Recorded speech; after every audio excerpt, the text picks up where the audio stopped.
እንዴት ናችሁ? እንኳን ለኢሬቻ በዓል በሰላም አደረሳችሁ። አሁን ላይ ላይቭ ነበርኩኝ እና ስለ ኢሬቻ አከባበር ለምን እንደሚከበር ይሄ በኢሬቻ ጊዜ ብዙ ጊዜ የሚያዘው ባንዲራ ሊሆን ይችላል። ይሄ ከለሮቹ ምን እንደሚያመለክቱ ከዛው ከማህበረሰቡ ተወልደው ያደጉ ወጣቶች ጋር አውርቼ ነበር እና በጣም ነው የተገረምኩት። እስከኔ እስከማውቀው ድረስ ጥቁርን ነገር ከሰይጣን ጋር እንጂ ከፈጣሪ ጋር የሚያገናኝ ሃይማኖት ወይም ማህበረሰብ አላቅም። ብዙ ጊዜ ነጮች ራሱ ጥቁሮችን ለማሳፈር ሲፈልጉ ውይ በጣም ነው ጥቁር ነህ ሰይጣን ትመስላለህ ነው የሚባለው። ቲንክ በእኛም ሀገርም አለ አይደለ? ጥቁረቱ የሰይጣንን ያስንቃል ነው የሚባለው። ሰይጣን እንደ ጥቁር ነው የሚሳለው፣ እንደ ነጭ ደግሞ እንደ መልአክ ነው የሚሳለው። እና ዋቄ ፌታ ግን ይሄ ሁለቱ አንድ እንትን አይደለም፣ የተገለበጠ ነው። እና የኛን ከለራችንን ጥቁርነታችን ጥቁር ነው።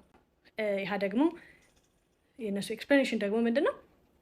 ፈጣሪ የማይታይና የማይዳሰስ ስለሆነ ይህንን ከለር ሰጥተውታል። በጣም ነው የገረመኝ። ቀዩ ደግሞ ወጣትነትን፣ ለራስ ለማህበረሰብ ዘብ መቆምን የሚያሳይ ነው። ነጭ ደግሞ እርጅና፣ ሽበት እንዲሁም የህይወትን ፍጻሜ ያሳያል። ይህ እንግዲህ ስንሞት አጥንታችን ነጭ ነው የሚሆነው። ከሰልም ደግሞ ነዶ መጨረሻ ላይ የሚቀረው አመድ ስለሆነና ጀስት በጣም ሶ ማይንድ ብሎዊንግ በጣም ገርሞኛል። በጣም ብዙ ነገር ተምሬያለሁ። በጣም ተደስቻለሁ ስላስተማራችሁኝ። ቴንክ ዩ። ለማታከብሩ ሰዎች ደግሞ ይሄንን የሚያከብሩ እህቶቻችንና ወንድሞቻችንን እንኳን አደረሳችሁ በማለት የእነሱ ደስታ ተካፋይ መሆን አለብን። አንዳንድ ሰዎችን አይቻለሁ የሚሳደቡ ወደ የተለያዩ ነገሮች የሚያደርጉ። ያ ኢትዮጵያዊነት ነው ብዬ አላስብም። ኢትዮጵያዊነት ማለት ትልቅ ማዕድ ነው፣ ብዙ በየአይነቱ ያለው ነው። ከኦሮሞ ኢሬቻ፣ ከወላይታ ደግሞ ጊፋታ፣ ከሲዳማ ጨምበላላ፣ ከጉራጌ ደግሞ መስቀል፣ ኤቭሪቲንግ፣ ከትግራይ አሸንዳ፣ አማራ ውስጥም አለ አሸንዳ። ስ በየሄድንበት የተለያዩ ባህሎች አሉ። እሱን እያከበርን እየተደሰትን የምናሳልፍበት እንጂ የእኛ ባህል ስላልሆነ የምንሳደብበት የምናንቋሽሽበት ጥንቆላ ነው በዚህ ወጥቶ በዚህ ገብቶ የምንልበት አይደለም። ይህ መዋደድን፣ መተሳሰብን፣ መተዛዘንን፣ መፋቀርን ስለማያስተዋውቅ አብረንም እንድንኖር ስለማያደርገን ማለት ነው። እና ኮመንት ላይ ያየኋቸው ነገሮች ብዙ ስለገረሙኝ ነው። በት ዋንስ አጌን በድጋሚ ኢሬቻን ያከበራችሁ ላላችሁ ሰዎች፣ ወንድሞቼ፣ እህቶቼም በተለይ የኦሮሞ ተወላጆች እንኳን አደረሳችሁ። ሙሉ ልብሱ የለኝም፣ ይቺ ብቻ ናት ያለችኝ። ግን ቀጣይ ኢሬቻ በዓል ላይ እልክልሻለሁ ተብያለሁ። ጓደኛዬ ፕራውድ ማዘር እንደዛ ብላኛለች። ቃሏን ትጠብቃለች ብዬ ተስፋ አደርጋለሁ። አመሰግናለሁ።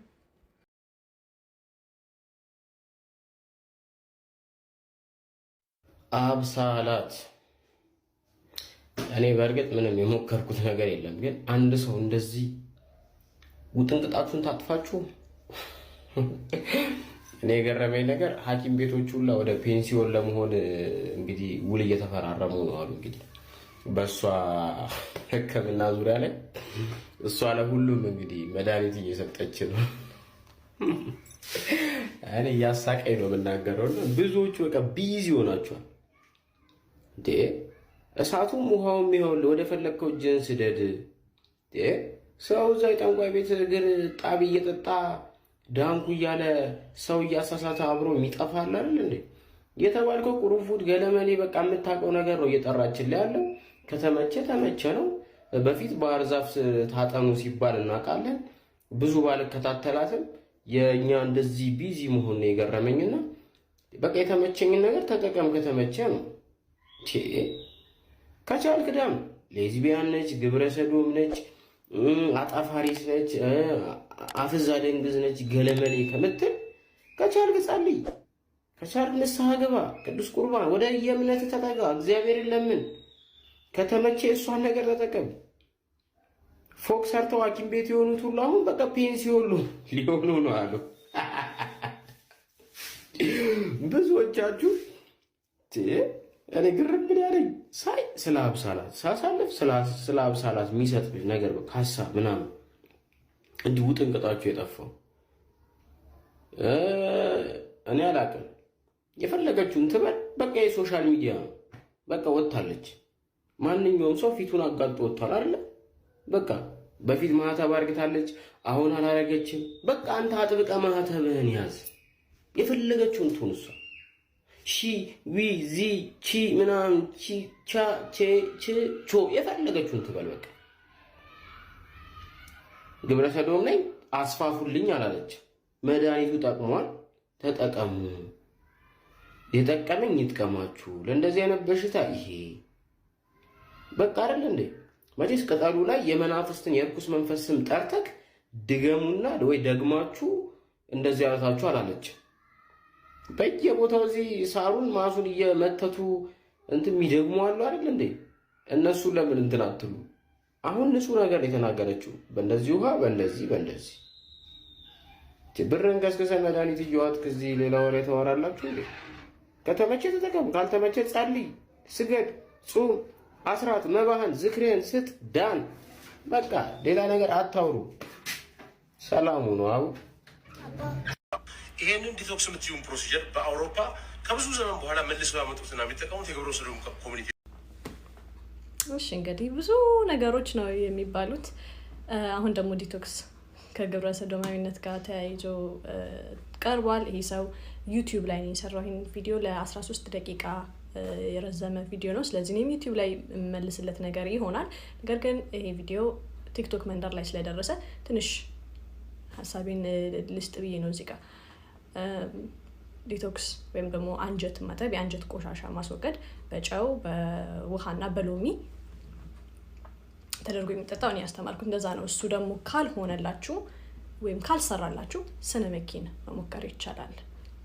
የትኛውን ያገኛችሁትን በሚል ነው ያስተማርኩት። እንግዲህ ለምሳሌ ሰነመኪን፣ በሰነመኪን ተጠቅሞ አንጀትን ማጠብ እኔ ሁላ አይደለም የፈጠርኩት። ኢቭን በጨውና በውሃ ራሱ አይደለም የፈጠርኩት፣ ህንዶች ናቸው የፈጠሩት። ግብረ ሰዶማዊነት ምንድን ነው ተብሎ በማይታወቅበት ጊዜ ነው የተፈጠረው። ግን በጣም የገረመኝ እዛ ኮመንት ላይ አዎ ልክ ነው የሚሉ አንዳንድ የእስልምና እምነት ተከታዮች አይቼ ነበርና እኔ እኮ አይደለም ያስተማርኳችሁ፣ ነብያችሁ ነው ያስተማራችሁ።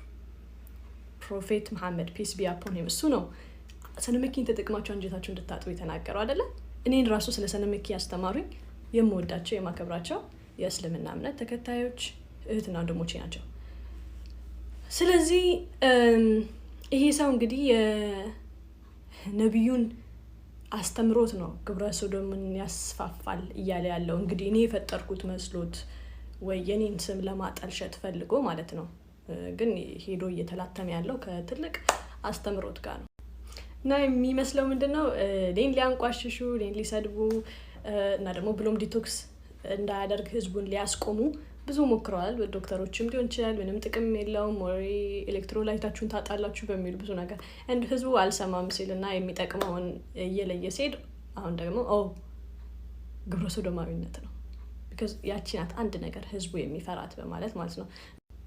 እኔን ግብረ ሰዶማዊ ስባል ነበር፣ ዲቶክስ ደግሞ አሁን ግብረ ሰዶማዊነት ነው ይባላል። እና በቃ ትንሽ የቆየ እኔ የነካሁት የጨበጥኩት ያፈጠጥኩበት ነገር በሙሉ ወደ ግብረ ሰዶማዊነት ይቀየራልና ተው በእናታችሁ ሰው ላይ አትቀልዱ። ተው ልለምናችሁ እስቲ። እንዴት ነው አንድ ህፃን ልጅ ምግብ አልበላም ሲል አያጅቦ ይመጣባቸዋል። እንቅልፍ አልተኛም ሲል አያጅቦ ይመጣብሃል። ማልቀስ አላቆምም ሲል አያጅቦ ይመጣባል ያልክ በአያጅቦ እንደምታስፈራራው ህዝቡንም በቃ በግብረ ሰዶማዊነት በአስፈራራት የማይገናኝ ነገር እያገናኙ እኔ በውሃ የሚጠጣውን በአፍ ገብቶ ተፈጥሯዊ ሂደቱን ጠብቆ የሚወጣውን ሳወራ ሰነመኪንም እንደዛ ሳወራ ይሄ ሰው በቂጥ ወደ ላይ የሚጨመረውን ቪዲዮ እያሳየ የግብረ ሰዶማዊ እንትኖችን ሰዎችን አንድ ነው ይላል። እንደው ሰው አያመዛዝንም ብሎ ይሆን ምን ይሆን ራሱ በጣም ነው የሚገርመኝ። ሁለተኛ ኬት ነው ሁላ እንደዚህ አይነት ነገሮችን ያገኘው እንዴት አወቀ የሚለው ራሱ ጥያቄ ያስነሳብኝ ነገር ነው። እሱን ግን እንዳልኳችሁ እዛው ሌላኛው መንደር ዩቲዩብ መንደር ላይ መልስለታለሁ። አመሰግናለሁ።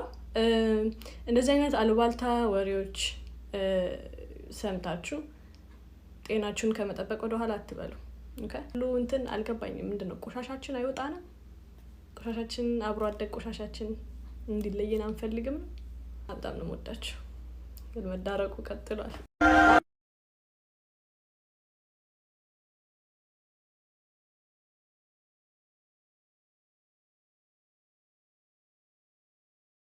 በመጀመሪያ የተነካሹ ሴትዮ ምንድነሽ? ሙሽራቱ ይሁን አላቅም። የተነካሹ ከጀርባሽ የተነካሹ ሴትዮ አልተሰማኝም ነው። ልጅቷ ስትሄድ እኮ ያየሽው አስተያየት እኮ የሆነ ሰርፕራይዝ ነገር እኮ እንዴ! እንደዚህ እንደ ባብ ተጠምጥማብሽ ተፈትጋ ካልተሰማሽ ማንቺ ሌላ ነገር ቢያልፍብሽ ነኩኝ እንዲያረጉኝ ልትይ ነው። አረጉኝ ልትይ ቢያረጉሽ አሰበኝ እንኳን አንቺ በዚህ አይነት ነው ድራማ እየሰራችሁ ነው። አንድ ሁለተኛ ደረጃ ያረግሽው ከኋላ የሰካሽው ሱሪውን ነው የተፈጥሮ አይደለም። ከኋላ ያረግሽው አልተነካውም ነው ያንቺ ራሱ እንደው ወይ አታሳዝኝ ወይ ምን አትይ። ልክ አይደለም። የነካሽዋ ግን እንደው ፈሪስቲ በእናትሽ እንዲስቲ ምን አይነቷ እንደው ጋጠ ወጥ እንደው ጋጠ ገልቱ ነሽ ግን አንቺ እንደው ግርም እኮ ነው የሚለኝ እኮ ይሄንን ፐብሊክሊ ማሳየት አሁን የከሌ ልጅ ያስብላል። ቤተሰብ የለሽም አንቺ ምን እየሰራሽ ነው? የሰው ቂጥ ጀርባው ነው ሰሪ ምንድነው ለማሳየት የሞከርሽው? ራሱ በጣም አጸያፊ ነገር ለማሳየት የሞከርሽው ኢትዮጵያውያን እናቴ ይሄ መብትሽን ሌላ ሀገር ሄደሽ ፕራክቲስ ማለት ትችላለሽ። እነዛ ሀገሮች የሚከተሉት ሀገሮች ካሉ ነው ያው ከሌሉ ደግሞ አርፈሽ ተቀመጪ። ቤት አሻንጉሊት ሰርተሽ ዳብሽ ከፈለግሽ ፐብሊክሊ አታሳቁን፣ ልጆቻችንን አታስነውሩ። እንደዚህ አይነት ወዴት እየሄድሽ እንደሆነ ገብቶኛል። እኔ አልገልጸውም መጥራት ስለማልፈልግ ስማችሁ እንዲህ አርገት ይለምዳል። የኔን ፖይንት ገብታችሁ ይለምዳል። ይሄ ነገር ዛሬ ኖርማል ነው፣ ከነገ ወዲያ ኖርማል ነው፣ ከነገ ወዲያ እናትዮ ፊት ስታርግ ኖርማል ነው። እነዚህ ልጆች ሲጫወቱ እንዲባልሽ ነው አንልም መቼም። ጋጠ ወጥነሽ 4 ነጥብ ምን ትላለሽ? በእናታችሁ መልክሽን ታሳምራለሽ ተደፍድፈሽ የሆነ